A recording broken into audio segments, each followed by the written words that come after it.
मित्रांनो, नेपाळ सिरीजमधील मागील व्लॉगमध्ये आपण पाहिलं काठमांडूमधील पर्यटन स्थळे, धार्मिक स्थळे आणि काठमांडू ते पोखरा दरम्यानचा रात्रीचा प्रवास व त्याची माहिती. या व्लॉगमध्ये आपण बघणार आहोत पोखरा शहर व येथील पर्यटन व धार्मिक स्थळे. खरं तर नेपाळ हा एक अतिशय सुंदर देश आहे. त्याची कला, संस्कृती, बोलीभाषा आणि संस्कृती अद्वितीय आहे. पोखरा हे स्वतःमध्येच एक सुंदर शहर आहे. येथे असलेली विविध धार्मिक आणि पर्यटन स्थळे पोखराच्या सौंदर्यात आणखीन भर घालतात. पोखरा शहरात फिरण्याकरिता आम्ही स्थानिक गाडी 4000 रुपये नेपाळी रक्कम देऊन भाड्याने घेतली होती. सर आपका नाम? सर जी आपका नाम? सुशील भंडारी. सुशील भंडारी. इसीलिए भंडारी कैब ड्राइवर लिखा है क्या पीछे? इसीलिए भंडारी कैब ड्राइवर लिखा है अल्टो के पीछे. और ये अल्टो नहीं, हिमालय की रानी है, हिमालय की रानी. मित्रांनो, आपला आता प्रवास सुरू होणार आहे पोखरा मधील जे टुरिस्ट अट्रॅक्शन्स आहेत ते बघण्यासाठी. तर भंडारी जी आपल्याला सांगतील. अभी आप कहाँ जाएंगे हम लोग? अभी हम विंध्यवासिनी टेम्पल दर्शन करके उसके बाद में Mahendra cave, bat cave, white river, suspension bridge और वाटरफॉल, दूसरा cave, white temple, Shiv temple. Okay, तो अभी जाएंगे हम लोग पहले विंध्यवासिनी टेम्पल दुर्गा माई का. ओके, अभी आता आपण जाणार आहोत विंध्यवासिनी टेम्पल बघायला. आम्ही जेथे थांबलो होतो तेथून विंध्यवासिनी मंदिर जवळपास 3 किलोमीटर अंतरावर होते. पोखरा हे शहर काठमांडूच्या तुलनेत खूप सुंदर आणि येथे वाहनांची वर्दळही त्यामानाने खूप कमी आहे. मंदिराकडे जात असताना हिमालयातील उंच पर्वतांचे आपल्याला दर्शन होते आणि त्यानेच मन सुखावून जाते. विंध्यवासिनी मंदिराकडे जाणारा रस्ता अरुंद आहे व हे गर्दीच्या ठिकाणी असलेले धार्मिक स्थळ आहे. मंदिर टेकडीवर असल्याने पायथ्याजवळ लिफ्टने वर जाण्याचे बोर्ड आहे व ते पाहून आम्हाला वाटले मंदिरामध्ये जाण्यास शुल्क आकारले जाते, परंतु ते शुल्क लिफ्टच्या वापरावर आहे. सुमारे 50-60 पायऱ्या वर चढून गेल्यावर आपल्याला मंदिराचे दर्शन होतात. विंध्यवासिनी मंदिर हे नेपाळमधील पोखरा शहरातील सर्वात जुने मंदिर आहे. येथे नियमितपणे मोठ्या संख्येने स्थानिक, देशभरातील नेपाळी आणि परदेशी लोक भेटी देतात. मुख्य मंदिर देवी विंध्यवासिनी, भगवती अर्थात कालीचा अवतार यांना समर्पित आहे. कास्कीचा राजा सिद्धनारायण शहा आणि पर्वताचा राजा खडगमान मल्ल यांना विंध्यवासिनी देवीचे मंदिर स्थापन करण्याचे स्वप्न पडले होते. त्याने आपल्या माणसांना देवीची मूर्ती परत आणण्यासाठी विंध्याचल पर्वतावर म्हणजेच सध्याच्या भारतातील उत्तर प्रदेशात जाण्यास सांगितले. परत येताना त्या माणसांनी मंदिराच्या सध्याच्या ठिकाणी रात्रीसाठी तळ ठोकला. दुसऱ्या दिवशी सकाळी जेव्हा ते पुन्हा प्रवास करण्यासाठी उठले तेव्हा त्यांना आढळले की ते मूर्ती जमिनीवरून उचलू शकत नव्हते. परिस्थितीची माहिती मिळताच राजाने आपल्या लोकांना मूर्ती ज्या ठिकाणी विराजमान आहे त्याच ठिकाणी मंदिर स्थापन करण्याची सूचना केली आणि अशा प्रकारे विंध्यवासिनी मंदिराचे जीर्णोद्धार झाले. सध्याचे मंदिर शिखर शैलीतील आहे. शिखर शैलीतील मंदिर स्थापत्यकला पॅगोडा स्थापत्यकलेपेक्षा जुनी असल्याचे मानले जाते.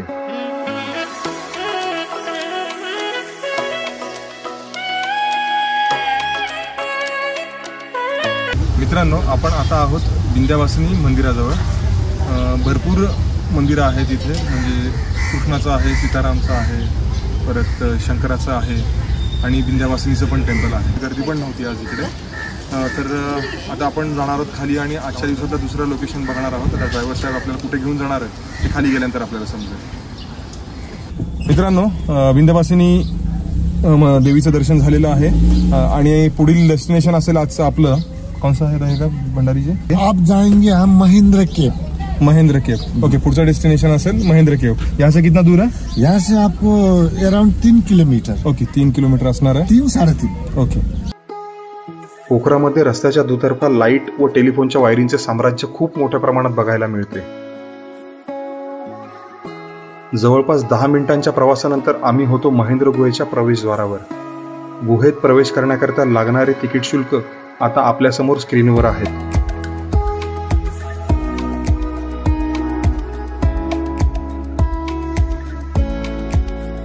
तिकीट काढून आत गेल्यावर आपल्यासमोर महेंद्र गुहेचा नकाशा व थोडक्यात इतिहास दर्शनी भागात पाहायला मिळतो.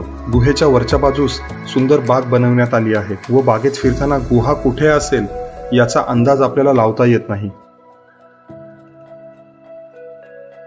बागेपासून थोडे खाली उतरल्यावर एक छोटी कमान बघायला मिळते. व त्या कमानीवरच लिहिले आहे महेंद्र केव. गुहेत प्रवेश करण्याकरिता पायऱ्यांचा सुंदर आराखडा बनवण्यात आला आहे व पर्यटकांच्या सोयीकरता गुहेत काळोख असल्याने प्रकाशाची पुरेशी व्यवस्था करण्यात आली आहे. विवेकची उंची जास्त असल्याने विवेकला गुहेत जाताना वाकून चालावे लागत होते.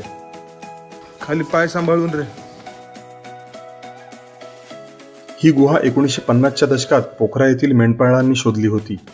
गुहेचे जुने नाव अधोरे भवन, ज्याचा शब्दशः अर्थ अंधाराचे निवासस्थान असा होतो. या गुहेला हे नाव देशाचे तत्कालीन शासक स्वर्गीय राजा महेंद्रबीर विक्रमशहा देव यांच्या नावावरून मिळाले. त्यांनी वर्तमानपत्रात या गुहेबद्दल वाचल्यानंतर लगेचच या गुहेला भेट दिली होती. तत्कालीन राजा महेंद्र यांनी अधिकृतपणे उद्घाटन केल्यामुळे या गुहेचे नाव महेंद्र ठेवण्यात आले. राजाच्या भेटीनंतर ही गुहा लवकरच आकर्षणाचा विषय बनली आणि तेव्हापासून ती पोखरामधील पर्यटकांनी सर्वाधिक भेट दिलेल्या ठिकाणांपैकी एक आहे.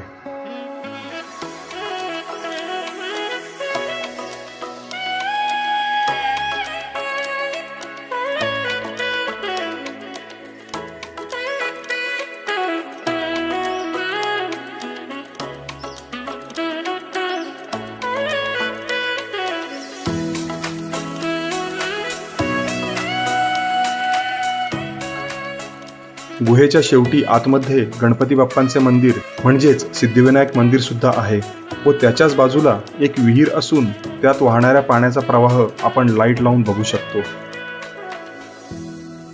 हे नेपाळमधील स्टॅलॅगमाइट्स आणि स्टॅलॅक्टाइट्स असलेल्या गुहा प्रणालीचे एक दुर्मिळ उदाहरण आहे. मित्रांनो, महेंद्र गुफा बघून झालेली आहे. पुढील जो पॉइंट आहे आगे कोणता पॉइंट जाएंगे? बॅट केव. आता पुढे जाणार आहोत आपण वटवाघुळांची गुहा म्हणजेच बॅट केव मध्ये.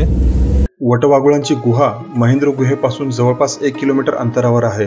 गुहेकडे जाण्याकरिता घनदाट जंगलातून प्रवास करावा लागतो. मित्रांनो, भंडारी जे आमचे ड्रायव्हर आहेत त्यांनी सांगितलं ही मुलगी जी आईस्क्रीम खाते तिकडून पुढे बॅट केव तुम्हाला ते बघायला मिळेल. चमेरे गुफा प्रवेशद्वार. आव आव आव बॅट. आता आम्ही आलो आहोत वटवाघळांच्या गुहेत. नेपाळी स्थानिक भाषेत या गुहेला चमेरे गुफा म्हणतात. गुहेत प्रवेश करण्याकरिता लागणारे तिकीट शुल्क आता आपल्या समोर स्क्रीनवर आहेत. ज्या ठिकाणी तिकीट काढण्यासाठी रक्कम आवश्यक होती त्या ठिकाणी शक्यतो आम्ही भारतीय चलनाचा वापर करीत होतो. चमेरे म्हणजे हिंदीमध्ये चमगादड आणि मराठीमध्ये वटवाघूळ. हा एंट्रन्स आहे आणि हे नेपाळीमध्ये काहीतरी लिहिलंय, समजत नाही. गुगल ट्रान्सलेटर वापरून नंतर. हा, आता प्रणित शेठ आपल्याला सांगणार आहेत. लवकर सांगा शेठ, कॅमेरा चालू आहे. हमीलाई हेर्न आनु म्हणजे हिमालयात तुम्ही आलात. भये कोमा यहा हरुलाई हार्दिक म्हणजे इथे तुमचं हार्दिक स्वागत केलेलं आहे. आणि स्वागत तर हमीलाई चलावणे काम म्हणजे हिमालयात स्वागत हे तुमचं चालून केलेलं आहे. आणि नगरनु होलार हामी भये को ठाऊमा म्हणजे त्यांना ठाऊक आहे की तुम्ही नगरवरून आलात, अहमदनगरवरून. आणि धूम्रपान नगरी दुने हुला म्हणजे धूम्रपान हे तुम्ही नगराच्या बाहेर जाऊन करू शकता. काहीतरी डेंजरस वाटते गुहा, कारण की इथे गाईड लागतं असं त्यांचं म्हणणं होतं, पण गाईडने आम्हाला त्याच्याकडची टॉर्च दिलेली आहे. गुहेत प्रवेश करताना साऊथचा सुपरहिट सिनेमा मंजुमल बॉईजची आठवण आली. त्यामध्ये सुद्धा मित्र असेच गुहेत प्रवेश करतात आणि त्यानंतर एक मित्र त्या गुहेत अडकतो आणि त्याला ते सर्व मित्र कसे वाचवतात या सत्य घटनेचे चित्रीकरण केले आहे. गुहेत प्रवेश करताच काळोखच काळोख होता. वेलकम टू बॅट केव. नदी वाहते वाटतं इकडून. आप कौन है यहाँ पे? टूरिस्ट. अकेले घूम रहे हो? अकेले घूम रहे हैं. Very nice. हे भाई मागं एक बॅटरी मारणार.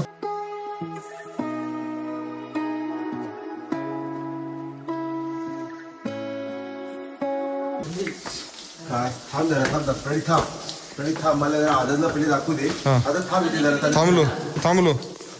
ही गुहा वटवाघळांसाठी राखीव असल्याने येथे लाईटची व्यवस्था करण्यात आली नाही. गुहेत वरून सतत पाणी झिरपत असल्याने पायाखालची दगडे खूपच चिकट झाली होती. त्यामुळे सांभाळून चालावे लागत होते. आणि उडवतील भाई, थांबा उतरू दे. अरे चिखल आहे, तिकडून उतरायला लागेल. थांब.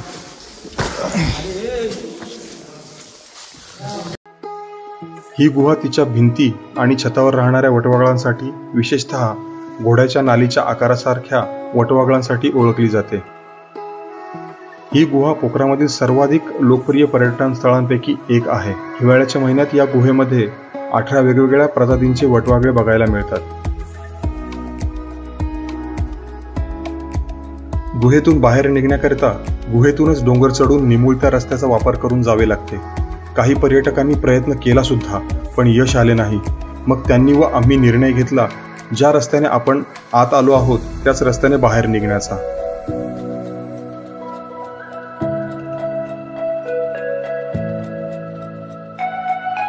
भंडारी जी, ये पोखरा जो है, अभी हम लोग सुबह जब आए काठमांडू से, एकदम बिल्कुल साफ सुथरा लग रहा था हमें, मतलब रास्ते भी एकदम ऐसे चमकीले लग रहे थे. क्यों ऐसे? ऐसा होता है कि इधर का जो हम लोग आदमी है, हर सुबह एक आदमी एक घर से निकलेंगे, झाड़ू पोता लेके अपने घर के आगे सफा करते हैं ना प्रत्येक घर में, तो खुद साफ हो जाता है. मतलब हर एक घर का आदमी बाहर निकलता है, घर के साथ भी रास्ता भी साफ करता है अपना आगे.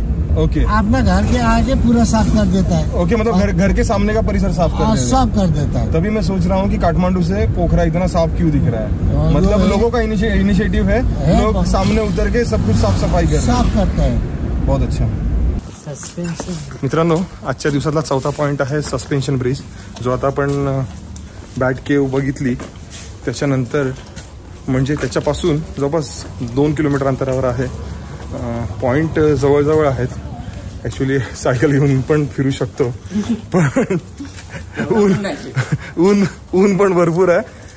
आणि जे माउंटेन्स आहेत म्हणजे डोंगरावरती बर्फ आहे, त्यामुळे प्रश्न पडलाय वरती थंड किती असणार आणि खाली गरम किती असावं, याच्यामधला कनेक्टिंग पॉइंट नाही समजत आहे. सस्पेन्शन ब्रिजकडे जाण्याकरिता एक छोटा आणि निमुळता रस्ता लोकवस्तीमधून जातो. आपण पोखरा बघायला येणार असाल तर पोखरामध्ये आशियामधील सर्वात मोठे केबल ब्रिज म्हणजे झुलते पूल आहे, परंतु ते पोखरापासून सुमारे 30-35 किलोमीटर अंतरावर आहे.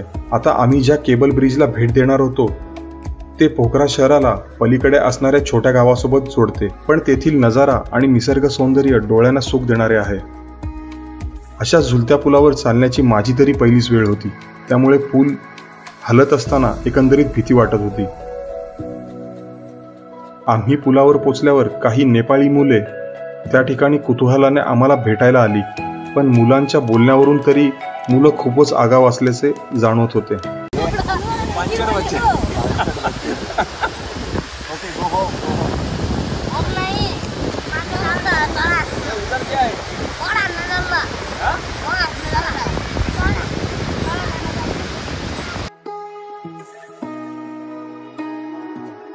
या पुलाचा इतिहास शोधण्याचा मी भरपूर प्रयत्न केला, परंतु ही जागा जास्त प्रसिद्ध नसल्याने त्याबाबत काही एक माहिती माझ्या हाती लागली नाही.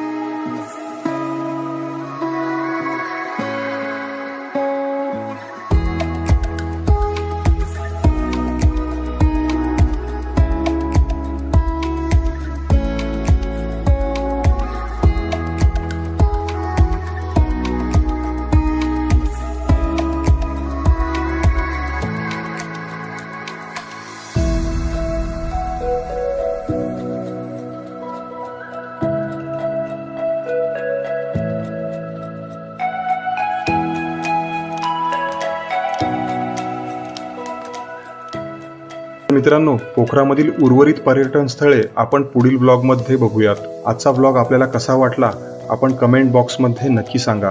जर आवडला असेल तर ब्लॉगला लाईक आणि चॅनलला सबस्क्राईब, व जे कोणी आपल्या ओळखीचे नेपाळ फिरण्याकरिता येणार आहेत त्यांच्यासोबत ब्लॉग शेअर करायला विसरू नका. धन्यवाद.